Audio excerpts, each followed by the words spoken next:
babayaran ka dito ng 1K up to 3,800 per day na pwede mo nang i-withdraw after 24 hours. Yes, tama po ang narinig mo. Hindi weekly, hindi rin 15:30 of the month, kung hindi daily payout po tayo. Ibig sabihin, yung ginagawa mo ngayon, pwede mo nang ma-enjoy bukas.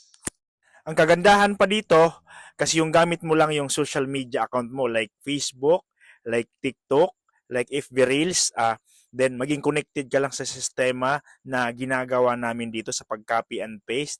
Then make sure dapat 18 years old above ka at kaya mo mag-online ng 2 to 3 hours per day, meron kang cellphone at good internet, pwedeng-pwede ka dito. Kung isa kang empleyado ngayon or OFW, kung ano man ang estado sa buhay na hinahanap mo ngayon, pwede mo itong pagkakitaan, pwede mo itong maging source of income, pwede ka dito. Kaya kung gusto mo nang matuto, pwede ka mag-message sa akin dyan, sa aking TikTok, sa aking bio, or sa aking Facebook, John Michael T. Cadusio, para maturuan at mag-guide kita kung paano ka rin kumita ng katulad ko sa pag-copy and paste lang.